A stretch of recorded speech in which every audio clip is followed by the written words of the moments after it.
जय हिंद दोस्तों। आप सभी लोग बिहार से शिक्षक बनना चाहते हो और बिहार शिक्षक बहाली 2.0 यानी फेज 2 का जो है पूरा नोटिफिकेशन आ गया है, यहाँ पर देख लीजिए।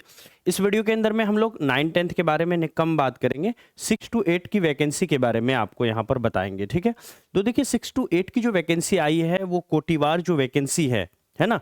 जैसे गणित एवं जो विज्ञान है, सामाजिक विज्ञान है, यहाँ पर देख रहे होंगे आपका बड़ी बड़ी डिटेल से लिखा हुआ है।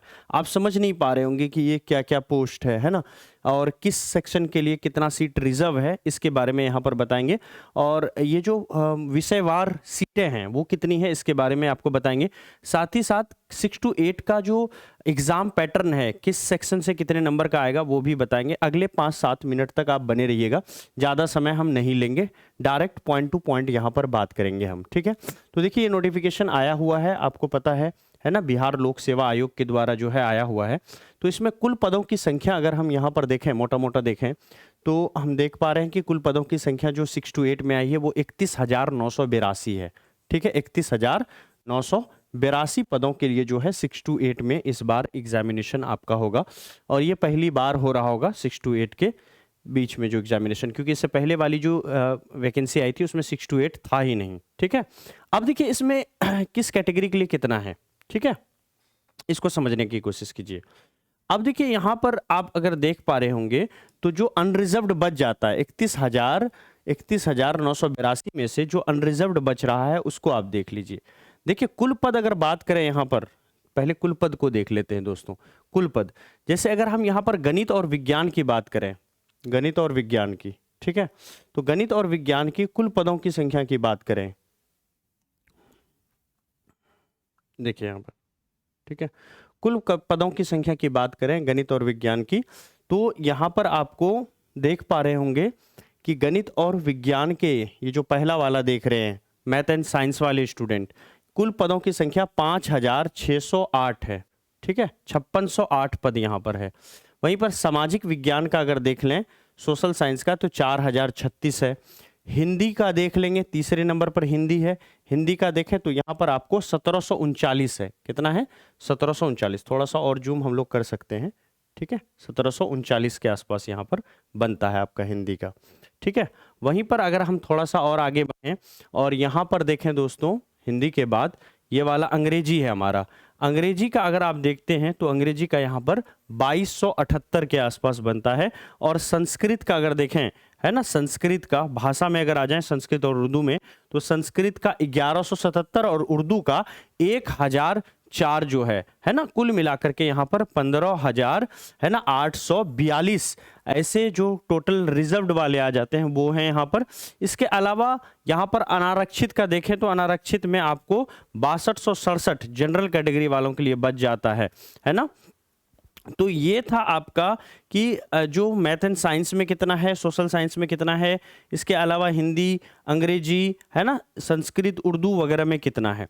अब देखिए कुछ और इम्पोर्टेंट चीज़ें यहाँ पर जान लेते हैं कि कौन कौन एलिजिबल होगा, इसके लिए नहीं होगा। देखिए वेतन वगैरह बहुत छोटी चीज़ें हैं, वो सब आप पता है, अच्छा ही मिल रहा है, ये सारी चीज़ें आप जानते हो। और 9-10 वाली ये बातें हैं, इसको नहीं डिस्कस करते हैं। सीधा क्लास 8 के लिए क्या है, 6 to 8 के लिए क्या इंपॉर्टेंट है, उस पर हम लोग डिस्कस कर लेते हैं। अब देखिए आप एलिजिबल हो या नहीं हो इसको भरने के लिए, ये भी देख लेते हैं। ठीक है, अब देखो यहाँ पर सीधा सीधा लिख रखा है कि ये जो टोटल वैकेंसी आई है, इसके अंतर्गत जो शिक्षा विभाग के अंतर्गत विद्यालय अध्यापक के पद पर नियुक्ति हेतु अनिवार्य आहारता, ठीक है, जो जरूरी चीजें हैं वो इस प्रकार दिया हुआ है। पहला है कि आप भारत का नागरिक हैं, यानी भारत का नागरिक है मतलब कोई भी स्टेट से हैं तो आप इस फॉर्म को फिल कर सकते हैं, कोई दिक्कत नहीं है। उसके बाद कहता है कि विद्यालय अध्यापक के पद पर नियुक्ति हेतु राष्ट्रीय अध्यापक शिक्षा परिषद यानी एनसीटी के द्वारा समय समय पर जो निर्धारित शैक्षिक और प्रशासनिक योग्यता जो है वो धारण किया हो, और विशेष विद्यालय अध्यापक के लिए भारतीय पुनर्वास परिषद के अनुरूप अनुमान्य हो। अगर कोई विशेष विद्यालय अध्यापक बनना चाह रहा है, विशेष बच्चों के लिए, जो दिव्यांग बच्चे वगैरह होते हैं उनके लिए जो विशेष विद्यालय चलती है उसके अंदर में विशेष अध्यापक बनना चाहते हैं, तो आपको भारतीय पुनर्वास परिषद के अनुरूप जो भी उनका मापदंड है उसके हिसाब से वो सारी डिग्रियां आपके पास होनी चाहिए। ये एक अलग केस बन जाता है, लेकिन हम बात करेंगे यहाँ तक कि सीधा सीधा कहने का मतलब है कि या तो आप इसके अंदर में बीएड धारी हो या डीएलएड धारी हो। ठीक है, डीएलएड धारी हो, ठीक है, ये दो चीज में से कुछ तो होना चाहिए आपके पास, ठीक है, क्योंकि 6 to 8 की वैकेंसी में बीएड वाले भी भर सकते हैं और डीएलएड वाले भी भर सकते हैं। डीएलएड वाले कब भर सकते हैं 6 to 8 में? जब उन्होंने ग्रेजुएशन कर रखा होगा, ठीक है। अगर ग्रेजुएशन नहीं किया है, सिर्फ इंटर लेवल पर डीएलएड करके और इंटर से आगे आज तक पढ़ा ही नहीं, तो फिर आप नहीं कर पाओगे। अच्छा, कुछ बच्चों में ये दिक्कत है, कुछ बच्चे ये कहते हैं कि हमने डीएलएड पहले कर लिया था, अब ग्रेजुएशन करेंगे तो शायद हमारा नहीं होगा, हम 6 to 8 के लिए एलिजिबल नहीं है। कुछ ऐसे टीचर भी हैं जो ऐसे अफवाहों को फैलाए हैं। आपने डीएलएड कर लिया या पहले ही ग्रेजुएशन कर लिया बाद में डीएलएड किया, कोई फर्क नहीं पड़ता, आपका ग्रेजुएशन होना चाहिए बस, है ना। वो अगर है तो आप भर सकते हो। अच्छा, आप देखिए कौन टीचर हैं जो मैथ एंड साइंस के लिए भरेंगे, है ना, ये भी बात है। कौन टीचर है जो सोशल साइंस के लिए एलिजिबल होगा? क्या उसका इंटर लेवल पर देखा जाएगा या ग्रेजुएशन लेवल पर देखा जाएगा? तो बने रहिएगा, बताएंगे इसमें आपको। इसके अलावा कहता है कि यदि विद्यालय के अध्यापकों के लिए सीटेट पेपर 2 पास होना चाहिए, यानी 6 to 8 के लिए अगर आप भर रहे हो 6 to 8 के लिए, तो सीटेट पेपर 2 पास होना चाहिए ना, या बीटेट पेपर 2 पास होना चाहिए, ठीक है। अगर पहले बीटेट हुआ करता था, आप अगर पास हैं तो भी एलिजिबल हैं, वरना इधर जो सीटेट अभी चल रहा है, सीटेट में पेपर 2 में क्वालिफाई है तो 6 to 8 के लिए भर सकते हैं। वहीं पर अगर आपको 9-10 के लिए भरना है तो स्टेट का पेपर 1 क्वालिफाई होना चाहिए, 11-12 के लिए भरना है तो स्टेट का पेपर 2 क्वालिफाई होना चाहिए। बहुत बेसिक चीजें हैं जो आप जानते हो, ठीक है। चलिए अब आते हैं यहाँ पर जो हमारे काम की चीज है। अब देखिए 6 to 8 में क्या यहाँ पर मामला फंसता है, ये देख लेते हैं। इसकी सिलेबस को भी मैं यहीं पर आपको बता दूंगा। देखिए सीधा सीधा बात है, 6 to 8 को इन्होंने क्या किया, कोटिवार डिवाइड कर दिया। सबसे पहले कहा कि 6 से 8 के बीच हम 3 तरह के अध्यापक को लेंगे। सबसे पहला एक कैटेगरी का अध्यापक होगा जो अपना ग्रेजुएशन में, देखो 6 to 8 में वही तो विद्यार्थी जाएंगे ना जो ग्रेजुएट होंगे, ठीक है, चाहे वो बीएड किया हुआ हो या फिर डीएलएड किया हुआ हो, ग्रेजुएट होगा तभी तो 6 to 8 का भर पाएगा वो। सॉरी। अब देखो इन्होंने कहा कि मैथ और साइंस वाले को एक ले लेंगे हम, मैथ एंड साइंस का एक कैटेगरी बना दिया। दूसरा टीचर होगा सामाजिक विज्ञान का, ठीक है, सोशल साइंस का, जिन्होंने आर्ट्स लिया होगा अपने ग्रेजुएशन में, ठीक है, बीए वगैरह किया है या कुछ और किया है, बीसीए वगैरह किया है, लेकिन उसमें ग्रेजुएशन की डिग्री में हिस्ट्री ज्योग्राफी में से कुछ एक है, जो भी इसका एलिजिबिलिटी है पूरा कर रहे हैं तो बन सकते हैं। भाषा विद्यालय अध्यापक के तौर पर मान लेते हैं आपने उर्दू ऑनर्स कर रखा है, आप संस्कृत ऑनर्स कर रखा है, आपने हिंदी ऑनर्स कर रखा है, तो ऑनर्स पेपर में आपका वो होना चाहिए, है ना, ऑनर्स उसी सब्जेक्ट से होना चाहिए, भाषा सब्जेक्ट से ही ऑनर्स होना चाहिए, तब जाके आप भाषा विद्यालय अध्यापक बन पाएंगे। याद रखिएगा, ऐसा नहीं कि किसी का ग्रेजुएशन में 100 नंबर का उर्दू था तो वो उर्दू टीचर बन जाएंगे, नहीं, उर्दू से ऑनर्स होना चाहिए, ऑनर्स पेपर उर्दू ही होना चाहिए, ऑनर्स पेपर हिंदी ही होना चाहिए, ऑनर्स पेपर संस्कृत ही होना चाहिए, तब जाकर के उस पार्टिकुलर सब्जेक्ट का आप भाषा विद्यालय जो है अध्यापक बन पाओगे, ये ध्यान में रखना आप, ठीक है। इसके अलावा ये सारी चीजें तो आप जानते ही हो, एलिजिबल होगे ही आप, ठीक है। कैसे एलिजिबल होगे तो मैं एक बार और रिपीट कर देता हूं। अगर आपका डीएलएड के अंदर में, अभी तो बता ही दिया, डीएलएड किए हुए हैं, ग्रेजुएशन किए हुए हैं, ठीक है, और आपका 50% अंक के साथ, है ना, कम से कम 50% अंक के साथ स्नातक हैं या स्नातकोत्तर हैं या तो पीजी किए हुए हैं या ग्रेजुएशन किए हुए हैं और साथ ही साथ बीएड भी है, तो आप एलिजिबल हैं इस टीचर की पोस्ट के लिए, ठीक है, या फिर आप डीएलएड करके भी आप एलिजिबल हैं। अब आ जाते हैं, देखिए इसकी जो किस तरह से एग्जामिनेशन होगी उसको समझ लेते हैं। 6 to 8 का 6 to 8 का जो पैटर्न होगा उसको समझ लेते हैं। देखिए इसमें आपको 3 तरह का पार्ट होगा, 3 पार्ट होगा। देखिए पार्ट 1 के अंदर में आपको क्या पूछा जाएगा, पार्ट 1 थोड़ा और जूम कर लेते हैं, स्पेस मिल जाएगा फिर मजा आएगा, ठीक है।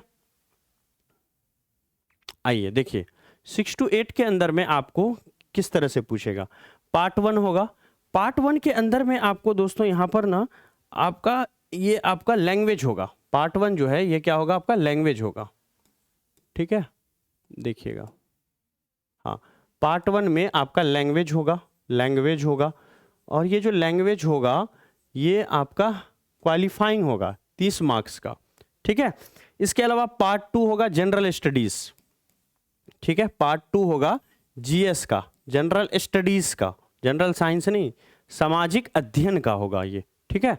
जिसमें आपको history, geography, polity, economics, science के कुछ क्वेश्चंस मिला करके जो है जनरल स्टडीज़ के सवाल, अच्छे लेवल के क्वेश्चन जो है यहाँ पर आपको पूछे जाएंगे। इसके लिए आपको सब कुछ पढ़ना होगा, 10 सब्जेक्ट लगभग पढ़ना होगा।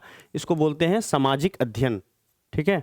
इसको बोलेंगे हम लोग क्या, इसको बोलेंगे सामान्य अध्ययन बोल देंगे इसको, सामान्य अध्ययन, ठीक है। जनरल स्टडीज सामान्य अध्ययन। सामान्य अध्ययन के अगर देखेंगे तो यहाँ पर आपको 40 नंबर सामान्य अध्ययन के पूछेंगे। 40 30 कितना हो गया, 70 हो गया। अब आ जाते हैं नीचे, है ना, यहाँ पर। अब यहाँ देखिए पार्ट 3, पार्ट 3 के अंदर में आपको आपका सब्जेक्ट रहेगा।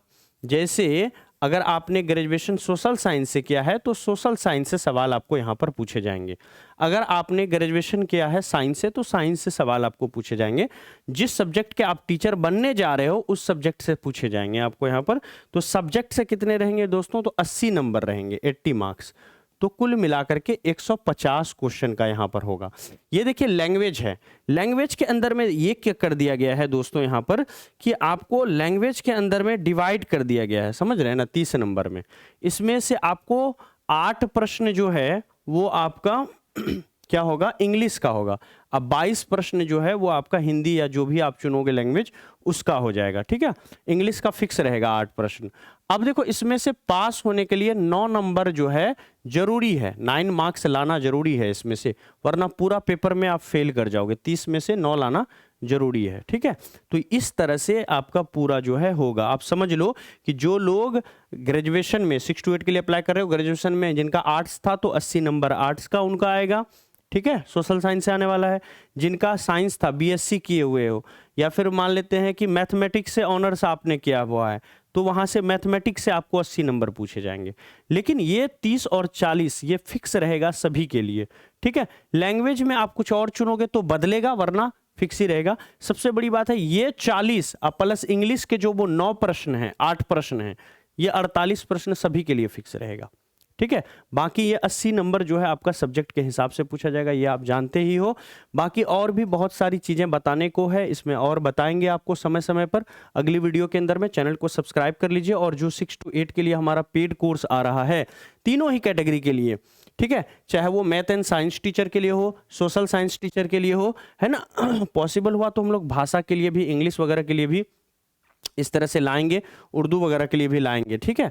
लेकिन अभी फिलहाल जो है आपका ये 2 में मैथ एंड साइंस और सोशल साइंस का आपका जो है कंफर्म ला रहे हैं हम लोग। तो आप लोग कनेक्टेड रहिए, जुड़े रहिए। और टेलीग्राम का ग्रुप भी है हमारा, ड्रीम सेवक IAS के नाम से सर्च कर लीजिए, ठीक है, वहाँ पर आपको मिल जाएगा। मिलते हैं फिर अगली क्लास में। Thank you so much, bye bye.